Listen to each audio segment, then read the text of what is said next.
BKS 8 Provinsi Kepulauan dijadwalkan bertemu Presiden Joko Widodo.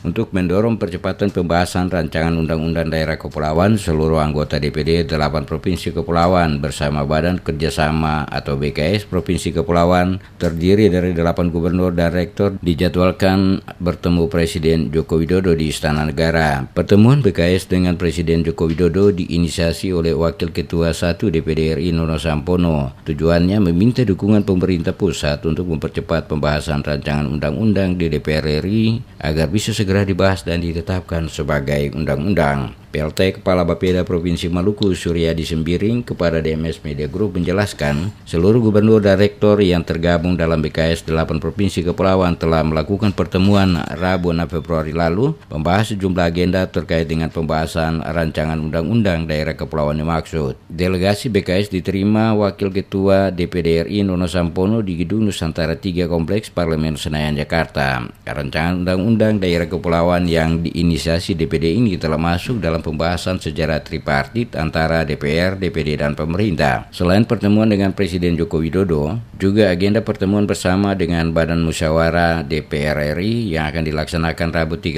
Februari. Saat ini, rancangan Undang-Undang Daerah Kepulauan telah disampaikan kepada Pansus DPR RI dan tinggal menunggu pembahasan. Diharapkan sebelum berakhirnya priorisasi anggota DPR pada September 2019 mendatang, rancangan Undang-Undang Daerah Kepulauan telah ditetapkan sebagai undang-undang. Rancangan Undang-Undang Daerah Kepulauan juga telah mendapat respon positif dari pimpinan partai politik. Sembiring menambahkan sebagai tindak lanjut kerjasama Provinsi Kepulauan tanggal 25 Februari yang akan datang akan dilaksanakan rapat koordinasi 8 Provinsi Kepulauan sekaligus memilih Ketua BKS yang baru, mengingat masa jabatan pengurus BKS yang saat ini dipimpin Gubernur Kepulauan Riau Nurdin Basirun telah berakhir. Semua anggota DPD yang dari 8 provinsi tersebut ditambah dengan wakil ketua dan ketua DPD.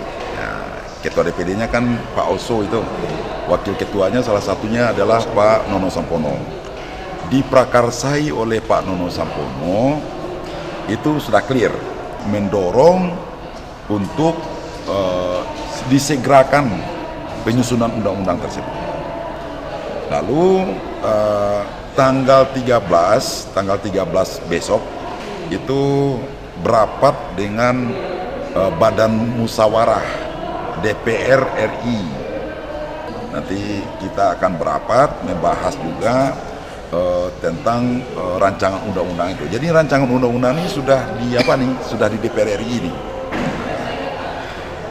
Termasuk juga informasi yang kami dengar dari Pak Nono Sampono, ketua-ketua partai juga banyak yang mendukung untuk Provinsi Kepulauan ini. Kita berharap tanggal 13 besok itu kita bahas dengan DPR RI dengan Badan Musyawarah. Mudah-mudahan diberikan kelancaran dan kemudahan oleh Tuhan. Sementara itu, Wakil Ketua DPD Nono Sampono saat menerima delegasi 8 Provinsi Kepulauan berjanji akan terus memperjuangkan rancangan Undang-Undang Daerah Kepulauan untuk segera disahkan demi kepentingan daerah yang berbasis wilayah kepulauan. Nono mengatakan saat ini rancangan Undang-Undang Daerah Kepulauan yang diinisiasi DPD telah masuk dalam pembahasan secara tripartit antara DPR, DPD, dan pemerintah. DPR RI pun katanya telah membentuk panitia khusus yang bertujuan untuk membahas rancangan undang-undang yang dianggap dapat memperjuangkan wilayah-wilayah kepulauan dalam pembangunan dan kesejahteraan masyarakat. Nono menambahkan, rancangan Undang-Undang Daerah Kepulauan menjadi prioritas DPD RI untuk segera disahkan sebagai undang-undang. Pimpinan DPD RI sepenuhnya mendukung rancangan undang-undang ini karena rancangan undang-undang tersebut dianggap sebagai tonggak dalam pembangunan wilayah kepulauan yang selama ini tertinggal dibanding daerah dengan wilayah kontinental atau daratan. Sementara itu, Ketua Badan Kerjasama Provinsi Kepulauan Nurdin Basirun dalam pertemuan tersebut meminta agar rancangan Undang-Undang Daerah Kepulauan dapat mengakomodir beberapa hal. Mereka meminta kewenangan daerah provinsi untuk mengelola sumber daya alam laut 0 hingga 12 mil atau lebih dalam wilayah provinsi kepulauan dan 0 hingga 12 mil diukur dari garis pantai ke arah laut lepas yang diukur dari wilayah pulau terluar tetap menjadi kewenangan provinsi. Kedua, Nurdin juga meminta pemerintah pusat memberikan alokasi anggaran dana khusus kepulauan antara 3 hingga 5% dari APBN di luar pagu dana transfer umum yang diprioritaskan untuk pengembangan sektor ekonomi kelautan dan pembangunan infrastruktur. Ketiga kebijakan kawasan strategis nasional dan kebijakan lainnya harus bersinergi dan tidak mengurangi kewenangan provinsi yang berciri kepulauan dalam rangka meningkatkan kesejahteraan masyarakat di daerah. Senada dengan itu, Wakil Gubernur Provinsi Maluku, Said Sabrua, menjelaskan rancangan undang-undang daerah kepulauan ini merupakan perjuangan yang telah lama dilakukan oleh daerah-daerah yang berbasis kepulauan yang ingin mengejar ketertinggalan pembangunan. Dirinya meminta agar rancangan undang-undang ini segera disahkan menjadi undang-undang.